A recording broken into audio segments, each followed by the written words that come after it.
IT grids కేసులో ఆ సంస్థ సీఈఓ అశోక్కు చుక్కెదురైంది. తెలంగాణ పోలీసులు ఇచ్చిన నోటీసులకు వివరణ ఇవ్వాల్సిందేనని హైకోర్టు అశోక్ను ఆదేశించింది. అశోక్ దాఖలు చేసిన క్వాష్ పిటిషన్ను విచారించిన కోర్టు ఈ ఆదేశాలను జారీ చేసింది. తదుపరి విచారణ ఈ నెల 20కి వాయిదా వేసింది. అటు ఐటీ గ్రిడ్స్ కేసులో తమ దర్యాప్తు కొనసాగించుకోవచ్చని సిట్ను స్పష్టం చేసింది.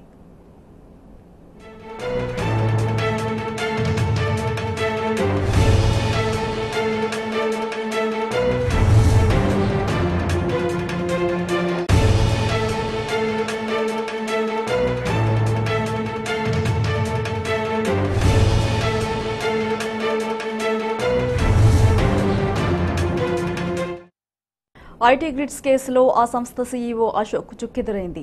తెలంగాణ పోలీసులు ఇచ్చిన నోటీసులకు వివరణ ఇవ్వాల్సిందేనని హైకోర్టు అశోక్ను ఆదేశించింది. అశోక్ దాఖలు చేసిన క్వాష్ పిటిషన్ను పరిశీలించిన కోర్టు ఈ ఆదేశాలను జారీ చేసింది. తదుపరి విచారణను ఈ నెల 20కి వాయిదా వేసింది. అటు ఐటీ గ్రిడ్స్ కేసులో తమ దర్యాప్తు కొనసాగించుకోవచ్చని సిట్కు స్పష్టం చేసింది హైకోర్టు. దీనికి సంబంధించి కంప్లీట్ డీటెయిల్స్ అందించడానికి మా ప్రతినిధి భాస్కర్ అందిస్తారు. భాస్కర్, అశోక్ క్వాష్ పిటిషన్ పై హైకోర్టు ఏమంది? ఐటీ గ్రిడ్ కేసులో క్వాష్ పిటిషన్ పై హైకోర్టులో విచారణ జరిగింది. ఇప్పటివరకు ఈ కేసుకు సంబంధించినటువంటి విచారణ కొనసాగుతున్నటువంటి క్రమంలో ఐటీ గ్రిడ్ సంస్థ సీఈఓ అశోక్ ను విచారణకు హాజరు కావాల్సిందిగా తెలంగాణ పోలీసులు నోటీసులు సర్వ్ చేశారు. ఇంతవరకు ఆయన నోటీసులకు స్పందించకపోగా తాజాగా అశోక్ తరపున ఒక లాయర్ హైకోర్టులో పిటిషన్ దాఖలు చేశారు. తనని ఈ కేసు నుంచి తప్పించాలని క్వాష్ పిటిషన్ దాఖలు చేశారు. ఐటీ గ్రిడ్ సంస్థ సీఈఓ అశోక్ తరపు వాదన వినిపించిన supreme court senior council Siddharth Luthra Ashok ఇచ్చినటువంటి నోటీసులకు ఇప్పుడే వివరణ ఇవ్వాలని రాష్ట్ర ప్రభుత్వం కోరినటువంటి నేపథ్యంలో ఇప్పుడే వివరణ ఇవ్వలేము అంటూ అశోక్ తరపు న్యాయవాది చెప్పుకొచ్చారు. కానీ పోలీసులు ఇచ్చినటువంటి నోటీసులకు వివరణ ఇవ్వాల్సిందే అనేటువంటిది హైకోర్టు అశోక్ చాలా స్పష్టంగా ఆదేశాలు జారీ చేసింది. కేసు తదుపరి విచారణ ఈ నెల 20కి వాయిదా వేస్తూ ఉత్తర్వులు జారీ చేసింది. ఐటీ గ్రిడ్ పై విచారణ కొనసాగించాలని సిట్కు ఆదేశాలు జారీ చేస్తూనే ఈ వ్యవహారంలో అశోక్ ఎందుకు సహకరించడం లేదు, కేవలం తమ చట్టబద్ధంగా ఏర్పాటైనటువంటి ఒక పోలీస్ వ్యవస్థ ఏదైనా కేసులో అనుమానం ఉంటే ఖచ్చితంగా ఏ స్థాయి వ్యక్తినైనా పిలిచి విచారించేటువంటి అవకాశం ఉంటుంది. కాబట్టి విచారణకు హాజరైనటువంటి సందర్భంలో ఆయనను ఎలాంటి ఇబ్బందులు పెట్టేటువంటి నేపథ్యం ఏమీ ఉండదు. ఖచ్చితంగా విచారణలో మాకు తెలిసినటువంటి విషయాలు చెప్పాలి, తెలియనటువంటి విషయాలపై ఎలాంటి ఇబ్బందికరమైనటువంటి వ్యాఖ్యలు చేసేటువంటి అవకాశం లేదు అనేటువంటిది చాలా స్పష్టంగా చెప్పింది. అంతకుముందు ఇప్పటికే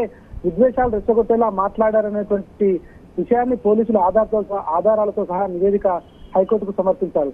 అశోక్ తరఫున మాట్లాడినటువంటి చాలా మంది వకాలు తప్పించుకొని ఆ పక్క రాష్ట్రంలో ఉన్నటువంటి వ్యక్తులు, మంత్రివర్గంలో ఉన్న వ్యక్తులు, ఆ రాష్ట్రంలో ఉన్నటువంటి కీలక వ్యక్తులందరూ కూడా కొంత విద్వేషాలు రెచ్చగొట్టే విధంగా మాట్లాడారు. కాబట్టి అశోక్ కి ఎట్టి పరిస్థితుల్లో ఈ కేసులో విచారించాల్సిన అవసరం ఉంది. ఆయన విచారించేటువంటి క్రమంలో ఇవన్నీ ఉన్నా కూడా ఎందుకు విచారణకు హాజరు కావటం లేదనేటువంటిది కూడా పదే చెప్పుకొచ్చారు. ఖచ్చితంగా విచారణకు హాజరు కావాలని చెప్పినటువంటి నేపథ్యంలో అది అక్రమ అరెస్టు అని ఎట్టి పరిస్థితుల్లో నిరూపించలేకపోయినటువంటి నేపథ్యంలో ఖచ్చితంగా విచారణకు హాజరు కావాలి అనేటువంటిది చాలా స్పష్టంగా చెప్పారు. అశోక్ మరి విచారణకు హాజరైతే ఎప్పుడు హాజరైతే ఎలాంటి వాటితో హాజరవుతారు, అంటే న్యాయవాది నిర్ణయం తీసుకొస్తారా, నేరుగా సిట్ ముందుకు విచారణకు హాజరవుతారా, ఇవన్నీ కూడా రానున్నటువంటి రోజుల్లో తెలిసేటువంటి అవకాశం కనిపిస్తోంది. ఈ నెల 20వ తారీఖు దీనిపైన విచారణ పూర్తి స్థాయిలో జరిగింది. కాబట్టి అప్పటిలోపు అశోక్ విచారణకు హాజరైతే సిట్ విచారణ వేగవంతం అయ్యే అవకాశం కనిపిస్తోంది. డేటా చోరీకి సంబంధించి ఐటీ గ్రిడ్ లో పనిచేసినటువంటి వ్యక్తులను ఇప్పటికే విచారించినటువంటి నేపథ్యంలో చాలా మందిని ఇంకా విచారించాల్సిన అవసరం ఉంది. కాబట్టి ఫర్దర్ గా విచారణలో భాగంగా ఇంకా కొత్త టీమ్స్ ను ఏర్పాటు చేసి లోతైన విచారణ కొనసాగిస్తున్నటువంటి క్రమంలో అశోక్ విచారణకు హాజరైతే దీనిపైన పూర్తి క్లారిటీ వచ్చే అవకాశం ఉంది. తదుపరి విచారణ ఆయన కేసును తప్పించాలనేటువంటి పూర్తి ఆర్గ్యుమెంట్స్ కి సంబంధించినటువంటి విచారణ అంతా కూడా 20వ తారీఖు హైకోర్టు వినేటువంటి అవకాశం కనిపిస్తోంది. Right, thank you Bhaskar, thanks for the updates.